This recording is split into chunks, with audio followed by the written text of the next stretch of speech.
I was talking with our UK colleagues just today who were saying the UK is very similar to where we are now in our break because each of our countries have that independent spirit, but we don't want to be told what to do.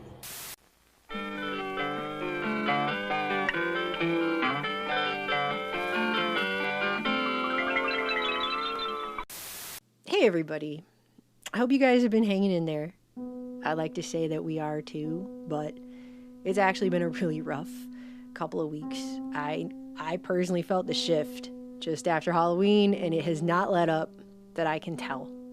I've been trying extremely hard to keep my head down in the movie that we're making instead of the movie that's playing out in them streets out there. But it is very hard to do that. And one of the problems that I think that we have is that people don't realize that this isn't actually about a public health crisis. Okay, that is just the catalyst for the future that was already being built and was already coming, that they've been talking about instituting, that we've been talking about on this channel for years. In fact, I would say we've been talking about this before we knew that's what we were talking about. I don't think that people realize the choices that they will be forced to make in the future that is being built on the back of what is happening now. And the things that they're telling people this year, I mean, in the 21st century, I think are kind of mind-blowing. That they're even saying these things to people with a straight face. I finally just couldn't stand it anymore when earlier this week, Dr. Anthony Fauci, in an interview where he addressed the authoritarianism of scientists during this crisis, just straight up said this. I was talking with our UK colleagues just today who were saying the UK is very similar to where we are now in our break because each of our countries have that independent spirit, but we don't want to be told what to do. Well, I understand that, but now is the time to do what you're told. Is your pesky independent spirit of not wanting to just do what you're told getting in the way of you just doing what you're told? There's gotta be a better way. Now is the time to do what you're told. So first of all, I don't know how much American history Fauci knows, but clearly he has missed the irony here of talking with UK colleagues about the independent spirit of Americans and how that independent spirit needs to basically be stamped out because of this situation. And secondly, I'd really like to know what he thinks is so funny about that. Why that makes him laugh to say that. You know, I think being the scientist in the basement for 40 years and then finally getting his teeth into a lot of newfound power in the spotlight has not really done a whole lot of good for this man personally. Two key things. He has his own Topps baseball card and a bobblehead doll that somehow in this weird year that is 2020, America's leading rock star is an epidemiologist. When he can go on a stage like this and say that and then laugh about how everyone needs to just do what they're told.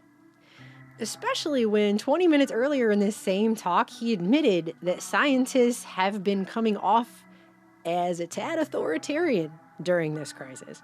But I think there has been an anti-authority component to this.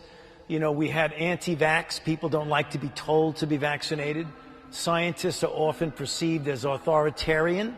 And sometimes, in fact, they've made that perception themselves by the way they act. I think we can improve on that. So he says this, but then his response to this is do what you're told. Apparently to turn around 20 minutes later and just tell everyone to do what they're told because ... science. Okay?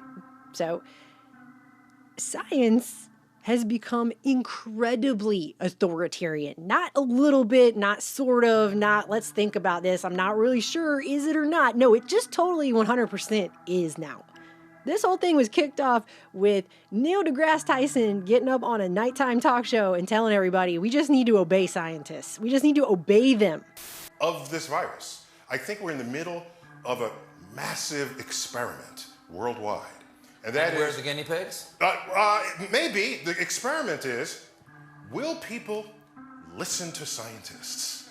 If we all paid attention to what scientists say, maybe the coronavirus will just blow on by with a minimum of cases. And then we kicked its ass for obeying the recommendations of scientists. It's to the point now that if I was in a college debating class or something, I would get up at the podium and make the argument that this isn't even science anymore when you're talking this way. It's not pure science, at least not the way science itself was intended. It's become scientism, right? A dogma that they are increasingly just telling people to place their faith in a priest class of official science. They're going to tell you what the science is, and then you just obey it. You just obey what they tell you. Can we obey scientists? I mean, to the point that back in July, an article came out in Forbes, literally with the headline, "You must not do your own research when it comes to science." And this article was supposedly written by a PhD holding astrophysicist who's won numerous awards for science writing on his blog. That's who supposedly wrote this article about you must not do your own research when it comes to science. Fundamentally, what this means is you must trust and have faith in a selected, officially recognized priest class of science who's going to tell you from upon high what the science is, and then you, as the little wee person who isn't science official, you just have to take that upon faith, that those people are the scientific authority figures of that, and they hold that secret information, right? And you have to then have it fed to you through them, and then you have to alter your behavior around it and allow it to affect the way you live your life and the life of your family and your loved ones and your community and so on. Sheep have been raised on chemicals from the laboratory. You know, up to now, I kept thinking that everything science did was good. My training, I suppose. Now I'm not so sure. So what I would love is for anybody to explain to me how that is any different at all from the days before the Bible was printed in a language that everyone could read. Back when it was in Latin and it was used to control people's lives, and not just spiritually, because you had a trained official priest class who would then tell you what they claimed was God's word from on high in a language that people couldn't even understand. So they didn't know if that was purely what was written in the Bible or if there was other stuff added to it or changed or altered, etc., because they didn't have it in a language they themselves could see and read. But if you've ever read the Anglican Church's Book of Common Prayer, which kings and queens were making mandatory back in the 1500s and 1600s over there in Great Britain, and they attempted to force everyone to use that, they were actually taking Bible passages out of Psalms and stuff, and they were mixing those with having people do prayers in church for their own obedience to the government, to the monarchy, to the system. There's all these prayers in here about being obedient, dutifully obeying the king, like praying to God that they dutifully obey the king. Praying for the king and for their obedience to the king, but they're praying to God for it, but they made this book mandatory for everyone to use, and then they put all these prayers in there for their own obedience. They make everyone pray to God to obey the king. After his father was a complete tyrant who ended up getting his head chopped off. And there's a prayer in here for that guy too, and they called him a martyr. So it's very politically loaded, this thing here. And then what they do after that is they go ahead and slap 1 Peter 2:11 in there as an epistle, this whole section about submit yourselves to every ordinance of man for the Lord's sake, whether it be to the king as supreme or unto governors as unto them that are sent by him for the punishment of evildoers. So submit yourself, so they just slap that on there. You see what I'm talking about? For a religious book, this has an incredible political agenda on the back of it, and anyone who can look at that without bias from an outsider's perspective can clearly see it. It's all over the place in here. They were putting that in there. It was getting added in, all right? This is one of the things that the colonists who came to America were actually attempting to get away from.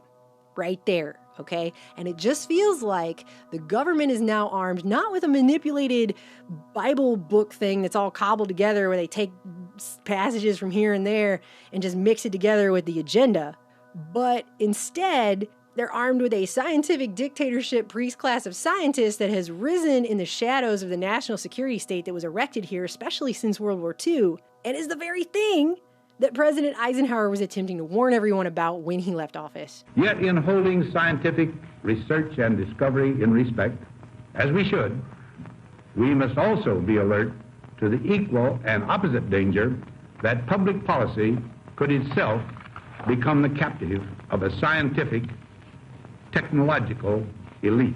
And so in this way, I don't see how we're not going back to the Dark Ages, the Inquisition. You just have to believe. You just have to have faith. The scientist says so. You know, don't do your own research. The scientist told you. Just obey them. Just do what you're told. This isn't just about wearing the masks. I took this clip of Fauci and I mashed it up with the key part of the Rage Against the Machine song Killing in the Name of, which I'm not going to play here, because, you know, they'll just probably put ads on it or what copyright claim it or whatever YouTube's going to do with that. So it's not even worth putting it here. But it's over on my Instagram and on our Twitter if you want to go watch it. But there were people saying, this isn't oppression. Just wear the mask. I don't see why the mask is such a big deal. This isn't just about wearing a mask. This is about a type of changing the way people look at each other collectively. A type of obedience training. Has there ever been a time where they have seized a certain type of power, forced everyone into a certain type of behavior, and then changed it later once they got everyone to do things? No, they're just going to build from here. This is just the beginning. And it's not a choice anymore. They're making this not a choice. Here's what's going on now for people is you can't go into certain grocery stores without a mask. And it doesn't matter if you have a health condition. Those people are being discriminated against. Because if you have a health condition that makes it so you can't wear a mask, you're not allowed. They don't care. They actually put signs on the thing and say, you're not allowed in. Costco now is mandating it. I haven't checked to see all these other places, but they're mandating now in such a way that they won't even let you in to buy groceries. So your only option then in that situation is to either have someone else do it for you. But if you don't have anyone else, then your only other option is you have to have a phone and a computer and the internet and order stuff online. This isn't just about this. It's not just about like changing your behavior for this situation and then everything's going to go back to normal. They don't plan for things to ever. They've only told everybody over and over and over again, things aren't going back to normal ever. And as a matter of fact, back in March, and I missed this one, Yuval Noah Harari, who has written a number of books. He wrote the book Homo Deus, A Brief History of Tomorrow, all the stuff that's coming with the transhumanist movement and all that kind of jazz. He did an article in the Financial Times back in March about the world after coronavirus. And he spells it out pretty clearly what the situation here is. He talks about how, 50 years ago, the KGB wasn't able to follow 240 million Soviet citizens 24 hours a day. And even if they did, they wouldn't be able to process all that data and information. Of course, now, as we all know, we have computers and AI, and so that's a lot easier to do, especially since you have these devices in everyone's hands and in their homes. It's much easier to gather all that data, and it's a lot easier to analyze it, so this is what is happening. But, you know what? I'll just read this. He's talking about the normalization of the deployment of mass surveillance. And the fact that it's being done under this being ramped up and done under the argument that it's for public health and for public safety. He says, you might argue that there's nothing new about all of this, and that in recent years, both governments and corporations have been using ever more sophisticated technologies to track, monitor, and manipulate people. Yet if we're not careful, the epidemic might nevertheless mark an important watershed in the history of surveillance. Not only because it might normalize the deployment of mass surveillance tools in countries that have so far rejected them, but even more so because it signifies a dramatic transition from over-the-skin to under-the-skin surveillance, which is what we've been saying for a long time. This was always going to be increasingly more and more invasive. That was how it was designed from the beginning. They were always moving towards this mark. It's just each thing is moving it a bit closer and a bit closer to get everyone gradually used to it, to get it normalized before you take it to the next step. Hitherto, when your finger touched the screen of your smartphone and clicked on a link, the government wanted to know what exactly your finger was clicking on. But with this virus, the focus of interest shifts. Now the government wants to know the temperature of your finger and the blood pressure under its skin. One of the problems we face in working out where we stand on surveillance is that none of us know exactly how we are being surveilled and what the coming years might bring. Surveillance technology is developing at breakneck speed, and what seemed science fiction 10 years ago is today old news. That's something we all know. But then he goes straight into the Black Mirror episode that's becoming reality quickly. Wow, they made a game out of our horrible collective societal future. As a thought experiment, consider a hypothetical government that demands that every citizen wears a biometric bracelet that monitors body temperature and heart rate 24 hours a day. The resulting data is hoarded and analyzed by government algorithms. The algorithms will know that you are sick even before you know it, and they will also know where you've been and who you have met. The chains of infection could be drastically shortened and even cut altogether. Such a system could arguably stop the epidemic in its tracks within days. Sounds wonderful, right? The downside is, of course, that this would give legitimacy to a terrifying new surveillance system. If you know, for example, that I clicked on a Fox News link rather than a CNN link, that can teach you something about my political views and perhaps even my personality. But if you can monitor what happens to my body temperature, blood pressure, and heart rate as I watch the video clip, then you can learn what makes me laugh, what makes me cry, and what makes me really, really angry. It's crucial to remember that anger, joy, boredom, and love are biological phenomena just like fever and a cough. The same technology that identifies coughs could also identify laughs. If corporations and governments start harvesting our biometric data en masse, they can get to know us far better than we know ourselves. And they can not just predict our feelings, but also manipulate our feelings and sell us anything they want. Be it a product or a politician, or I would even add, the sky is the limit on what he just said there. Public relations embraces what I call the engineering of consent. It's not just a product or a politician, it's anything. Anything. You gotta love the PR that would make Edward Bernays proud of adding people's personal names so that they resonate with it and want to buy it more. This is Dan's Diet Coke. This is Anna's Coca-Cola.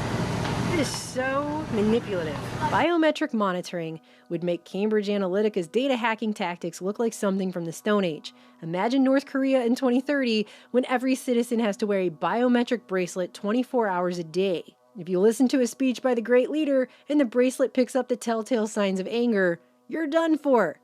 You could, of course, make the case for biometric surveillance as a temporary measure taken during a state of emergency that would go away once the emergency is over. But temporary measures have a nasty habit of outlasting emergencies, especially as there is always a new emergency lurking on the horizon. That's exactly how it's been. That's exactly what I'm trying to say too. That when have they ever taken more power and then later, after the so-called emergency or the situation or whatever was under control, they were like, we'll just take that back now. No. I think everyone who lives in a post 9/11 world knows that that has not ever been the case historically. Now, this guy goes on to argue we need to have globalism because it's good and everything. But the point that he was making there, though, however, is valid. There are already countries calling for certain kinds of digital passports with health information that allow people to travel. They're talking about how this would all be better if they could just monitor and track and trace everyone and get all their data. It's not that hard of a leap to go from today we're mandating masks to tomorrow we're going to mandate biometric data. Tomorrow we're going to mandate whatever. Tomorrow if they mandated tutus, I'm pretty sure there are some people out there that would suddenly become ballerinas, okay? And I would be watching people pirouetting their way into the grocery store if they were told to. There are people out there right now who aren't questioning anything at all. And what I'm saying is, if some people don't start asking some of these questions and deciding where your line in the sand is on the world you want to live in the future. I mean, they're talking about, they got a smart toilet now that can identify your anal fingerprint to detect diseases, and then it's a butt recognition toilet, basically, is what it is. And upload pictures to the cloud for analysis. Dave, I've read your anal fingerprint. I think we should talk. Dave. To protect you. What if they said that we need to all have one of these toilets installed? Because that's going to be for the public safety. You got to monitor your, where does the line get drawn on your personal, independent space? Where is that? And at what level will you stop accepting encroachment? That's really the question. Authority. That's what all of this is. People keep saying, well, what's the answer? Well, and I'm not going to pretend like I have the answer. I think the fact that there's a segment of people whose immediate response is to say, you don't have the answer. I want the answer. Someone give me the answer. Like, that's part of our problem that got us here, is people who can't do thinking for themselves and try to come up with answers. They just immediately try to run to whoever to get the answer. Like, that's a problem. That's a problem that humanity has had for a long time. That is why we keep being manipulated in mass by all kinds of authoritarian systems, be they religious, be they scientific, be they whatever. It's because people don't take any responsibility for these kinds of questions. They just immediately run to whoever. Someone give me the answer. Well, I'll say hey, maybe it's a lot easier to live in a world where you don't take responsibility for that at all, and then you just always expect someone else to give it to you. But see, the problem is while that might be an easier solution for you, you're stuck then with whatever that is, because you didn't go get it for yourself. So this is part of the problem, I think, right there. Because this is not something we're voting our way out of, okay? And I think it's pretty clear, because the agenda itself has not really changed this whole time. Because everything's been on a steady track since World War II ended, since before I was even born, and that agenda overall has not changed this entire time. So we're not voting our way out of whatever this is. That's not what's happening. And the fact that people still think that's how it's gonna work is kind of hard to believe. Like, I don't know, maybe just, I don't know what to say about that.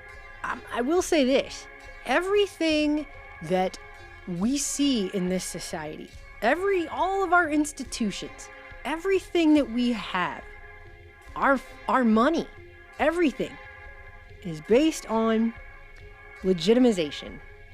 Why do these things work? Because everyone in mass has given that thing authority. They've legitimized that thing by it's being authorized. Quick question.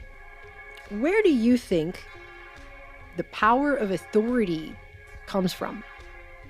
This authority power. Where do you think that ultimately comes from? Do you think that authority comes from the magical authority rainbow and you just follow it to the end? There's like a magical pot of authority gold that you get from the magical authority leprechaun? Is that where the authority comes from? Because if you dig all the way down into the bag, the bottom of the authority bag, you know what you're going to see? A mirror shining back in your face. Authority comes from us. It comes from we the people. It comes from you and me. That's where authority comes from. What society decides to legitimize in mass and what they don't. That's where authority comes from. This is why monarchy didn't work in this country anymore. They stopped authorizing the king. They're like, no, we no longer see you as our king. You're not a king to us. You can dress up like a king and put on a crown and wear a fancy robe and do the whole thing with the wigs and all that jazz if you want. Cool and everything, but you're going to be doing that for yourself over there. That's your costume party, and we're not coming to it anymore. So that's you, and we're going to be over here doing something else, okay? We don't care. You're not our king anymore. No more authority to you. You are no longer legitimate in our eyes. So you are no longer our king. We said no. Sorry, no more authority for you. The end. There was a lot of other stuff that happened too. It's oversimplification, but you see what I'm saying. Ultimately, that's what the war was about. People saying, nope, no more authority for you. No more legitimacy for you. And then trying to assert that legitimacy with further acts of tyranny and war and everything else. And that didn't go over so well either.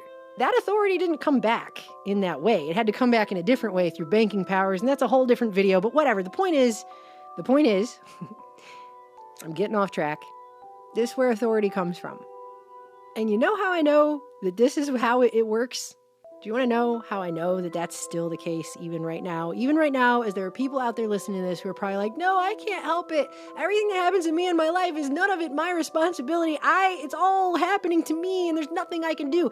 No, you can be that helpless if you want to, but that's a choice that you're making by not asserting your ability to grant and withhold legitimacy in your own life. That's a choice. That's a choice that's actually being made. Unless you're being held in a dungeon against your will, and I seriously doubt you're being allowed to watch this YouTube video in a dungeon against your will right now, then you have choices that can be made. Where does the authority come from? If you need more evidence on how this actually works, look no further than Denmark. My best friend Amy just told me about this on the phone. They tried to pass some kind of mandatory laws for this rush to production concoction they're coming up with, trying to make everybody take it. And guess what? A whole bunch of them got out in the streets with pots and pans, banging pots and pans outside Parliament for 9 days. Like, no, you're not about to pass some completely tyrannical law that goes against the basic rights of every human being here. Nope. Sorry, we're not doing that. And guess what? They had to back off. They've thrown the epidemic law in the ban. Yes!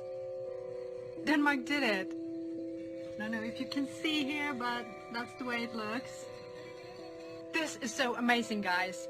Share the good news, please. Share. Denmark has thrown the epidemic law down the drain. Yes. I'm so happy I can't even speak.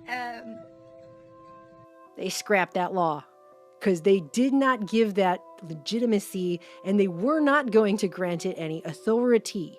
The authority is vested in the people. It always was. Everyone tries to act like it wasn't. People in history try to act like it wasn't. Oh, the Pope. Oh, the King. Oh, the whatever. You know what? You're granting those people authority or not. Everyone's just doing it or they're not. And when they don't, maybe wars happen, other things have happened, but the world has changed. The world changes when people withdraw legitimacy. Where does authority come from? It's a good question that everyone needs to start considering when it comes to our lives, because people don't think they have any power at all, but we are authorizing everything. With every purchase we make, with all of our behaviors and the things that we do and don't do and the things we put up with and don't, that's mass authorization. That's mass legitimization. That is what it is. When you give something authority, because I don't know if people understand this concept, but all of the power lies there, really. That's what authority is. It's a power that's vested in something. Take the Federal Reserve dollar bills that we have right now here in America. The reason I can go into a store with that and hand it to someone and then get something back in return is because we've all collectively legitimized using that form of payment. But it's a debt-based currency that's not really based on anything. They can just print it, whatever, right? Sure, one more time. $1, yeah. No, they're about to switch that over. It's not even going to be something you can physically hold in your hand anymore. It's just going to be imaginary numbers existing on a screen in a digital space somewhere. It's not even going to be real anything. It's not even going to be real anything, but it's still going to be used to control everyone's lives because everybody is allowing that system to do so. It's being authorized by everyone. If everybody tomorrow said, we're not doing this anymore, it's done, and no one gave any authority or legitimacy, no one. It'd have to be a large group of people that we'd have to all do it together. If, hypothetically speaking, everybody said, hey, you know what? No legitimacy. I revoke legitimacy. I will no longer allow this to have authority. I'm going to go live in a tree over there or whatever, right? If enough people did that, the whole system would change. Just period. It really actually would. People who have said that since time immemorial, they usually end up in history, they get burned at the stake, and no one likes to hear that. No one wants to hear it, but it's true. It's true, though. So what is legitimation? We're going to the big old dictionary for this one. Legitimation, or legitimization, is the act of making something legitimate. And what's legitimate? Legitimate is authorized. That's giving authority to a thing. To authorize something is to clothe with authority, warrant, or legal power, to give a right to act, to empower, as to authorize commissioners to settle a boundary. to make legal, to give legal sanction to legalize, to establish by authority as by usage or public opinion, to sanction or confirm by the authority of someone, by the authority of someone. That's granting it authority, actually. You have to grant the authority. You have to. We all have to, as a group, granting the authority. That's voting is like reauthorizing for another 4 years a system that is never going to change by voting, okay? It's just not. I'm not going to go there right now. I've already said that. I've said that so many times. I'm blue in the face saying that. So I don't plan to just go off talking about that. But authority is defined as a legal or rightful power that gives somebody or something the right to command or to act. Power that's exercised by a person in virtue of his office or trust, dominion, jurisdiction, government. But if you keep reading this definition, you get down a little further, it's the power derived from opinion, respect, or esteem, or mental or moral superiority, the claim to be believed or obeyed. To believe is to exercise a belief in, to credit upon the authority of another and regard it as true. So what's a belief? An assent to a proposition or affirmation, the acceptance of a fact, opinion, or assertion as real or true without immediate personal knowledge. Reliance upon the word or testimony of, partial or full assurance without positive knowledge or absolute certainty. Belief is very much related to faith. So to be authorized is to be possessed of or endowed with authority, sanctioned with authority, and to authorize is to clothe with authority. The authority has to be given, it has to come from somewhere. Down here there's even a thing that says to authorize oneself to rely for authority. And once again it goes back to authority, but there are people now who completely have foregone creating their own reality based on the actual things that are happening in front of them in the physical space they organically exist in. They are now just taking things they've seen on a screen and 100%, no questions asked, overlaying that onto their own reality. They are at the mercy then of that screen and whatever that screen says. It's not, this is where I live and I gather information from what's actually going on around me and then I maybe verify that with things that I see on a screen. That whole thing has been inverted and flipped. So whatever the screen says becomes the reality, not the other way around. That is what is going on for some people. Like they live now in the screen. They're gone. They've actually disappeared almost like body snatchers into the screen. Problem is people don't believe in themselves. They don't believe in their authority.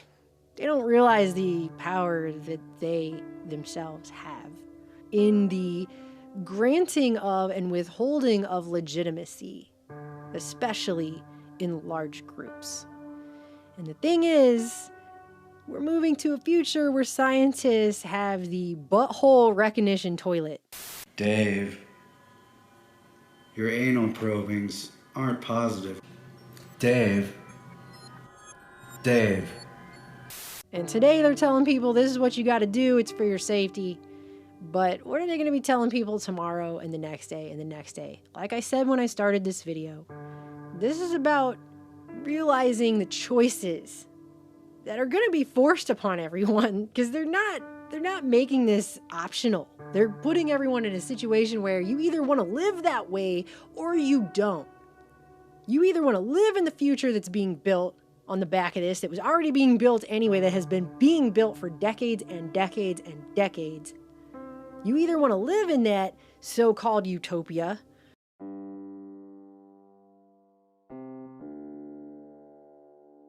She's also hoping that people in the near future will own nothing. That's their big answer to income inequality. They've been talking about it at these conferences for years.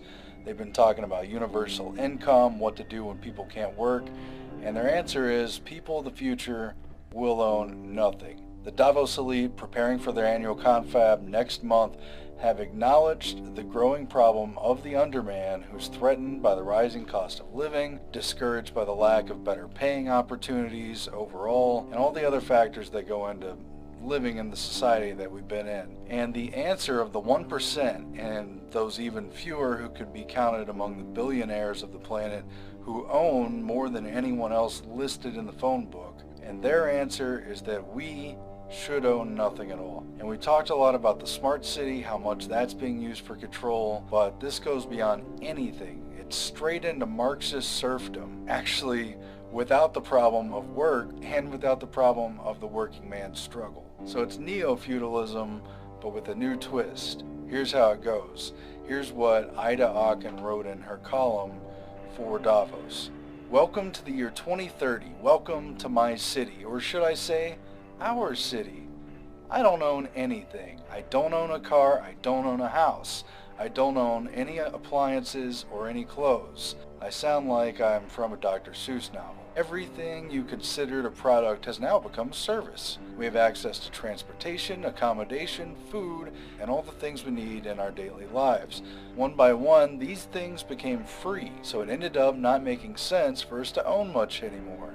Why do you want to own your cell phone? I mean, you want the function, you want the service, right?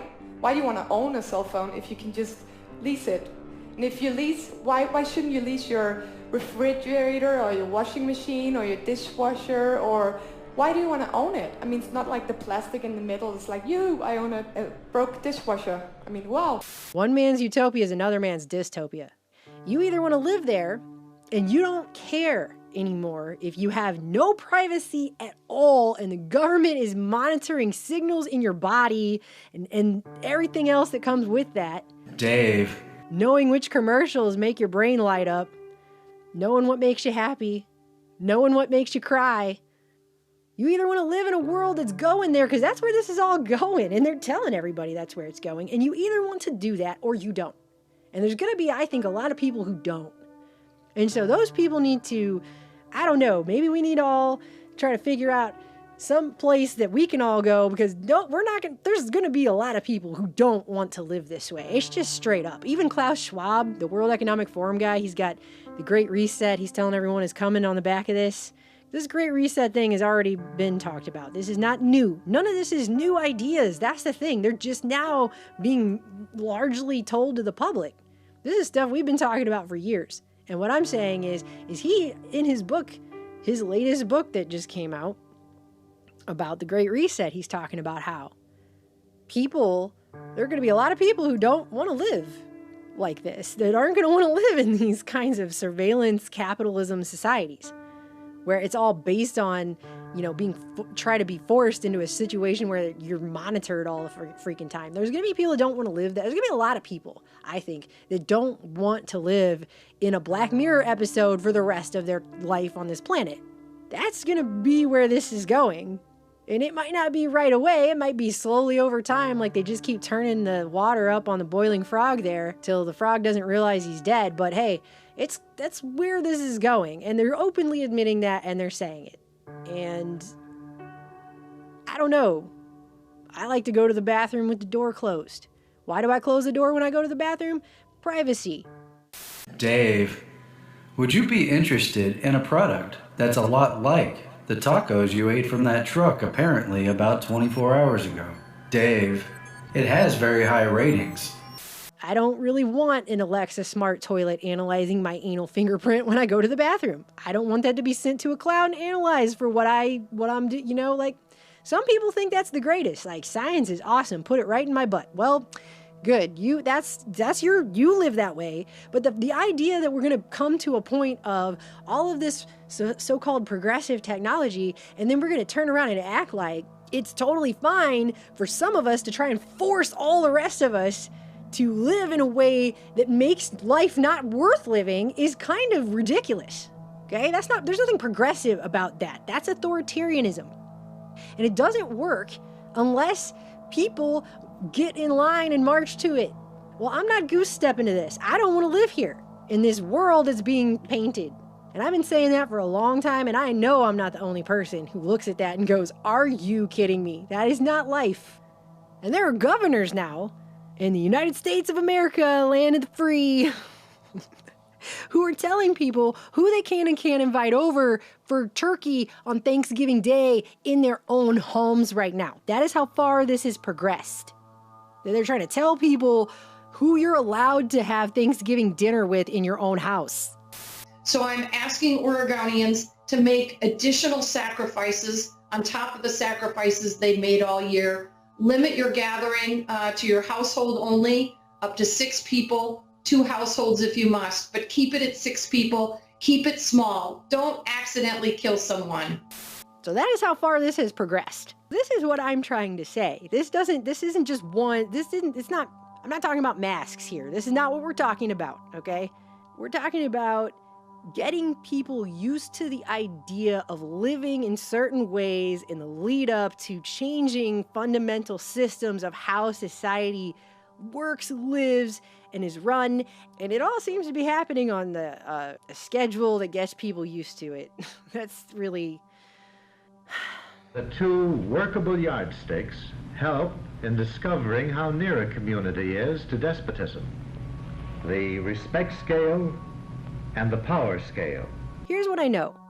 Historically, when people have lived in situations where there was tyranny, a community is low on a respect scale if common courtesy is withheld from large groups of people on account of their political attitudes.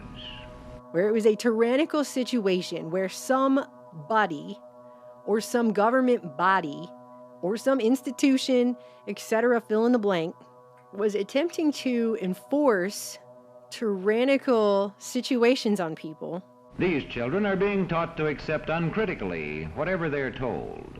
And if books and newspapers and the radio are efficiently controlled, the people will read and accept exactly what the few in control want them to. Situations that invaded their personal space, invaded their privacy, invaded their freedom, invaded their liberties. Those people have had to make tough choices.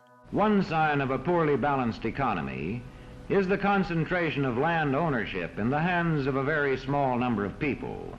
I think a lot of people don't want to hear that either. This is the video of things people don't actually want to hear, but that's, it's what's happened. The test of despotic power is that it can disregard the will of the people. It rules without the consent of the governed. And when they don't like those situations, that's not easy to do. I'm not trying to sit up here and act like that's going to be simple for everyone and just like the easy, convenient thing. That's how all of this is right now, right? It's just more convenient to go along with these things and keep going along with it. But where's this ending? What happens in a single community is the problem of its own citizens. But it is also the problem of us all. Because as communities go, so goes the nation. Do people realize where this is about to end? Because they're saying the kind of world this is about to end in. I guess they just want everybody to Netflix and chill their way right into a just completely dystopic nightmare. Like, that's what it feels like. Just, hey, if Amazon Prime delivers enough food to your house and you just get enough television on the TV there, then you won't care that you've essentially been put in an isolation chamber in your own home where you do all your work, all your school, all your life. You just stay in there like a little cell. That's no kind of utopia. They can talk all day long with their buzz phrases about equality and all this other jazz. Whatever, okay? Because that is like an open air prison. That's what that is. I mean, I don't know what else I can say for people who are refused or unwilling to see where this is headed or how bad this already has gotten and refuse to see where that is going. I don't know what else to say. I honestly, at this point, don't know what else I can say to you if you don't get what this is and what is happening and where that's headed. But now is the time to do what you're told. This whole thing about do what you're told, if that's the way they plan to bring this in, I don't know if that's going to go so well over. I don't think that's going to really be working for a lot of people. Are you a sufferer of an education on the founding of the United States based on patriots rejecting a tyrannical government by quite literally refusing to do what they were told, only to turn around in 2020 and confusingly be told by a tyrannical U.S. government official that now is the time to do what you're told? Scientists are often perceived as authoritarian, obeying, and sometimes, in fact, they've made that perception themselves by the way they act. Now is the time to do what you're told. There's just gotta be a better way. So they maybe need to go back to the drawing board on that and come up with a new idea. Because the whole just do what you're told thing, I think what you're going to do is piss off a whole lot of people. You don't raise people in a country that's based on the ideas of liberty and freedom and then turn around and say, hey, just do what you're told, okay? Obey scientists, do what you're told, shut up, sit down over there, you know, put a like literally shut up, cover your mouth and sit over there and do what you're told. That's not going to work for a lot of people. Because unfortunately, you brought us all up in a school system that taught us about the American Revolution. And so people at least have a general basic idea fundamentally of why people even came here in the first place and what kinds of tyrannies they were trying to fight against and get away from by coming here. So you can't then just turn around, re-implement those with a new thing. It's not a monarchy, it's not religion, it's science now. This is underneath that is the same system. It's the same system that they're trying to turn around and get everyone to obey and capitulate to. And we can neither call ourselves enlightened nor progressive nor anything if we are going to just basically be in the same exact situation we were in 400 years ago when this is over, except worse because it's got a digital, technological, artificially intelligent overlay. Now, I have a movie to make. And I can't look at these people anymore and the ridiculous things that are coming out of their mouths. I can't.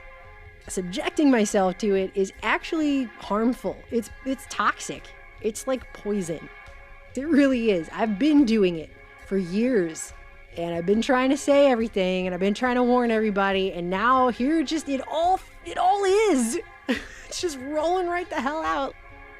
And there's really not a lot more to say. Either people want to live in a world like this or they don't. That's it. You either want to live there and you're willing to accept all of this ridiculous nonsense or you don't want to live there. There's a hell of a lot more average people than there are dudes in suits sitting up on stages laughing about do what you're told.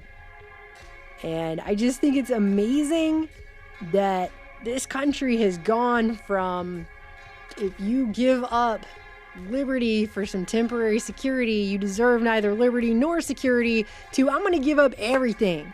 I'll give up all of it. Just tell me I'm safe from the boogie. Just tell me I'm safe. Just tell me I'm safe. Somebody tell me I'm safe. I don't know when I'm safe. I need someone to come tell me I'm safe. Tell me when I'm safe. Just tell me. Am I safe? Somebody give me the piece of paper.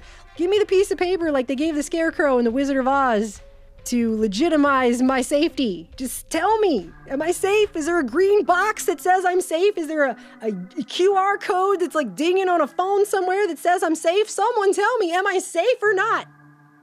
Are you? Are you safe or not? If you need someone else to tell you you're safe, maybe you do need to live in a world where scientists are analyzing your anal fingerprint and putting pictures of your butt in the cloud. Maybe that's good for you, and it's like, that will help you feel safe. Dave, your anal reading.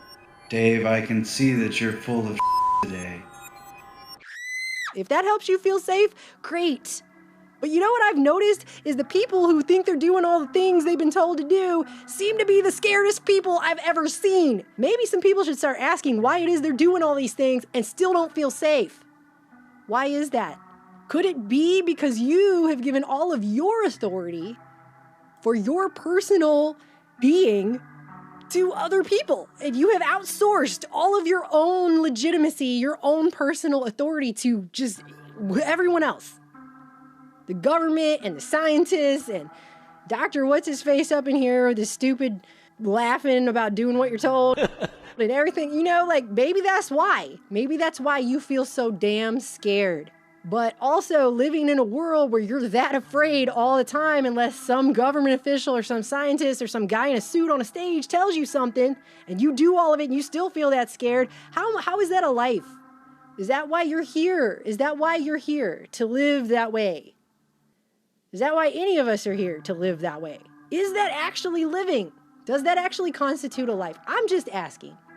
Because I don't think God intended anybody to be living this way. In my opinion, That is not living, and that is not a life. And I don't intend to live that way. Increasing scientific dictatorship, technocratic encroachment. Until I'm just wake up one day and I'm in an Orwell novel. I'm just in 1984, right? Is that the plan? Because I don't plan to do that. I'm going to hide my mind in another dimension before I do some stuff like that. I am sorry. I am ranting. It is obvious that I'm ranting. I don't even know how they're still allowing us to have a channel. Whatever, okay? I gotta go, but I think choices are going to be having to be made. I already said that before. I've said that before. But it's becoming increasingly clear that those choices are going to have to be made a lot sooner than I thought. And I'm not going to feed myself into whatever this crazy circus is that they're talking about. And Klaus Schwab said it. Some people are not going to want to live after this is over in the place they lived before. I've been talking a lot lately about where would be a good place to live. But a world where my posterior is being filmed and analyzed in the cloud. Dave. And I had to get scanned and sprayed and I don't even know what just to go to a grocery store. And are you kidding me? I'd rather go back to the days of barter and Magna Carta than freaking live in this, whatever this is. This is ridiculous. This is a joke. And,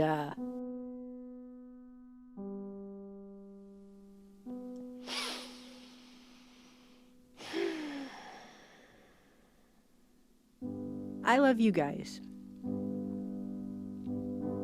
I hope you guys will hang with us because we're working on a film right now that someone in the last video when I mentioned it, they said it sounds like a True Stream magnum opus or magnum opus. Yep, that's exactly what I think this film is. So I really hope that people stick with us because we've got something amazing here. I need to get my head back to that and stop pulling it up to, like, every time I look up at this, it's just, I can't. Do you know what I'm saying? Anybody who tries to maintain a certain level of anger about this is going to probably spontaneously combust because it's almost as if it's such a clown world that I wonder if it isn't just, I'm waiting at some point for somebody to come out from the side and be like, yeah, we were kidding.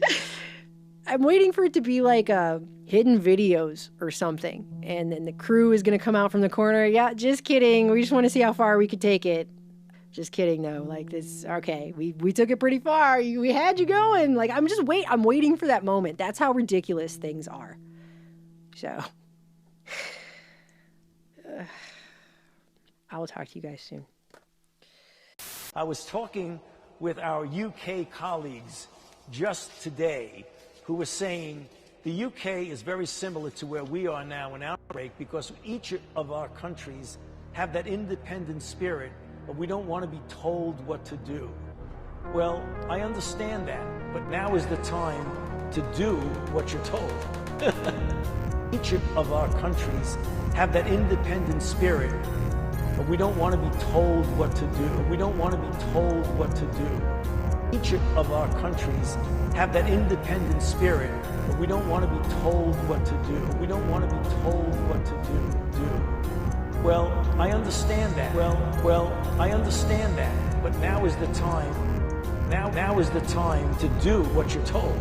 Now is the time. Now is the time. Now is the time to do what you're told. To do what you're told. To do what you're told.